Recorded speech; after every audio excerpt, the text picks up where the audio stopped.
Santiago, mga amiga, gwapo. Nandito ako sa Santiago. Babalalaban sa pagtatangi. Nasa 2 mga kapatid, bilang mga sumasampalataya sa ating Panginoong Hesukristo, ang dakilang Panginoon, huwag kayong magtatangi ng tao. Huwag daw tayong magtatangi ng tao. Halimbawa, pumasok sa iyong kapulungan ang isang lalaking nakasingsing ng ginto at nakadamit ng magara at isa namang dukha na panay sulsi ang damit. Diba? May ganun. Halimbawa, dito sa social media, diba? Halimbawa lamang, huwag tayong mamumuna, huwag tayong manghusga, bawal yun. Tapos, ganito. Tapos, ang kasuotan, hindi kaya sa paningin nila. Huwag nating husgahan, bawal yun. Huwag tayong magtatangi ng tao. Meron talagang ganong ibang tao. Ay, ang galing ng ano niya. Estimahin ka ng pagmagara ang kasuotan mo. Posturang-posturo. Diba? Posturang-posturo. Oh. Tapos, may biglang pumasok. Naka itsurang pulubi. Huwag nating estimahin ng hindi patas dahil parehas lang tayo mga tao, mga anak ng Diyos tayo lahat. Iisa lang tayo sa Panginoon, paningin ng Panginoon. Mahirap ka man o mayaman, kaya huwag tayong magtatangi ng tao. Dukha ka man o mayaman, isa lang ang ano natin, isa lang din ang patutungan natin. Kung tayo matigok sa lupa, papunta ang lahat. Kung tayo mabuti, punta ka sa langit, makakarating ka sa langit. Kung hindi, hanggang diyan ka lang, hindi ka na makakaakyat sa langit. Halimbawa lamang, kung may papasok halimbawa sa bangko, may papasok na ang kasuotan ay tapos papasok doon yung mahirap.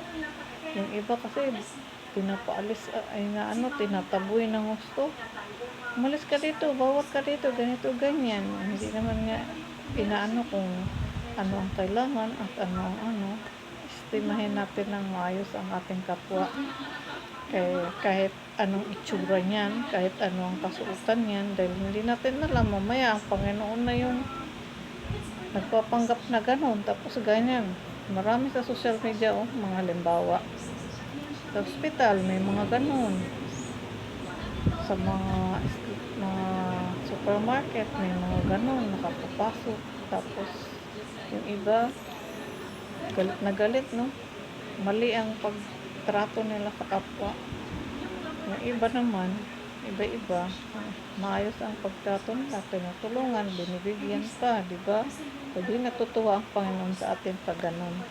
Kaya huwag tayong magtatangi ng tao kahit ano pang itsura niyan, kahit gulag-gulanit ang kasuotan, kahit ang dumi-dumi ng itsura niya o ano, dahil hindi natin alam, baka ang Panginoon na yung nagpapanggap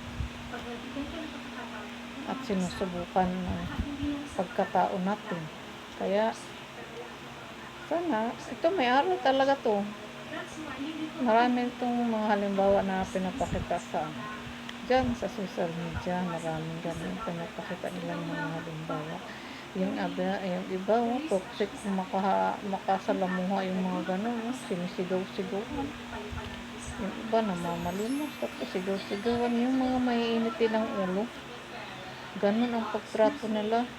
Hindi nila iniestima ng maayos kung anong gusto, tanungin man, yung iba tinataboy-taboy na kaagad. Tama ba yung ganun sa kapwa mo? Kung baliktarin ng panahon, ikaw kaya magkaganon, anong maramdaman mo? Kaya huwag tayo magtatangi ng tao dahil hindi natin alam. Pag bumaliktad ang kapalaran natin, nag-iiba, talagang may nangyayaring ganon. Bumaliktad ang sitwasyon. binago ng Panginoon ang kanyang buhay, pwedeng mangyari yun. Kaya huwag tayong magtatangi ng tao. Dahil parehas lang tayo sa mata ng Panginoon, isa lang tayo. Kay mahirap ka o mayaman, kay dugyot ka o kay mabango ka o mabaho, parehas lang din tayo sa Panginoon, isa lang. Kisa ako mayang damit mo o Amerikana mayang damit mo, isa pa rin ang paningin ng Panginoon sa atin, isa lang. Mahal tayo ng Panginoon, hindi katulad ng ibang kapwa-tao natin na minamaliit, sinisigaw-sigawan, inaalipusta, ganon, may mga ganon pag-uugali. Yun yung mga kaugalian ng mga kakampo ng mga kalaban ng Panginoon. Madaling mairita, madaling hindi marunong umistima ng kapwa, kahit anong itsura. Dapat pantay-pantay ang ating pakikutungo sa ating kapwa. Kahit ano pa itsura niyan, matanda, bata, kasi talagang hindi natin alam ang mga insidente. Baka mamaya Panginoon na pala yun nagsubok sa atin. Sinusubukan tayong lahat, iba-ibang aspeto, iba-ibang pamamaraan. Ito, nakasulat dito, huwag tayong magtatangi. Yung iba mukhang mayaman, hindi mo alam mga kasuotan niya, ang dami, no? Ang ganda, gwapo, ang ganda ng kasuotan, ang ganda ng sasakyan, ang ganda ng tapos kung makaestima yung mga ang ganda galing, ang ganda ganda, pero yung pag mahirap ang naku po, kung makaestima ng kapwa, hirap-hirapan ka. Sino ba yan? Palisin mo nga yan dito. Palisin mo babaho yan, palisin mo ang dungis-dungis yan, palisin mo ganito, ganyan, maraming sinasabi. Nakakasakit sa kalooban ng kapwa na pinatutunguhan niya ng ganun. Masakit. Huwag man sanang bumaliktad ang kapalaran, dahil pag bumaliktad, ang laki ng kaano mo. Kaya hindi tayo dapat magaganon sa ating kapwa. Kahit umangat ka man lang ng konti, tapos ganyan ka kung makaestima ng kapwa, hindi tama. Isa lang paningin ng Panginoon sa atin, pantay-pantay. Walang mahirap, walang mayaman, walang dugyot, walang malinis. Ang importante sa Panginoon, ang ating pagkatao at malinis tayong humarap sa Kanya, magbalik loob. Yun ang ng Panginoon sa atin, hindi yung estimahin mo ng tao, ganyan. Sabihin mo, sino ka? Diba? May mga ganun klaseng tao. Nagtatangi, paghusgahan ka na, sino ka nagsasalita sa akin ng ganyan? Ano karapatan mo? Ay, iba, Diyos ka ba? Gaganunin ka pa? Talagang may mga ganong klaseng tao. Kaya huwag tayong magtatangi ng ating kapwa. Kung ano may yung na-encounter natin, estimahin natin sila ng maayos. Huwag tayong mamili. Nakasulat ito mga halimbawa. Basahin ko ha. Kung asikasuhin ninyong mabuti, yaong magara ang damit at sabihin sa kanya, dito kayo, di ba? Dito kayo po. Merong ganon. Kumbaga sa ang galing-galing makitungo sa mga ganon ang kasuotan, marangyang kasuotan.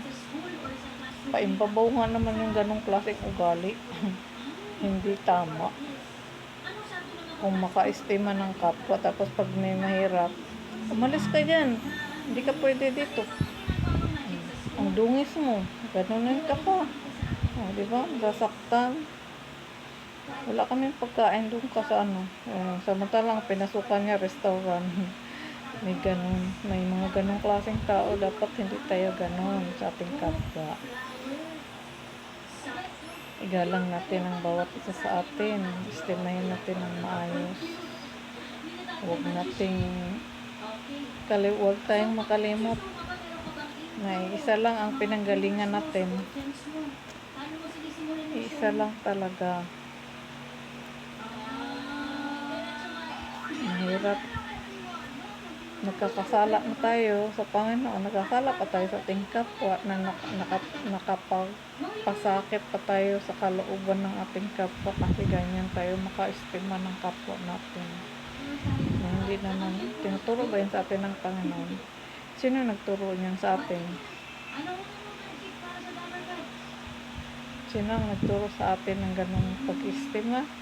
Ayan, may halimbawa dito ang Panginoon. Hindi natin dapat ganyan ang pagtatangi sa ating kapwa. Huwag tayong magtatangi. Huwag tayong mamili sa pakikitungo natin sa ating kapwa. Pantay-pantay dapat tayo. Pakikitunguhan natin ang ating kapwa. Bata man yan, matanda, mahirap, mayaman. O kaya, pulubi man yan. O milyonaryo man yan. Ay isa lang ang paningin ng Panginoon sa atin. Tao tayo, mahal niya tayo.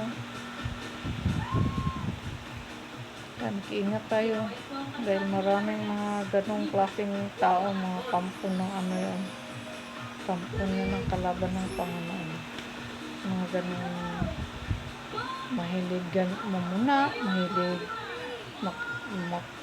hindi tama ang pakikitungo sa kapwa, mga ganon. Maraming nakapira sa kanyang mga talent niya galing sa kanyang bossing na kalaban ng Panginoon. Maraming nakatira sa kanyang ganon.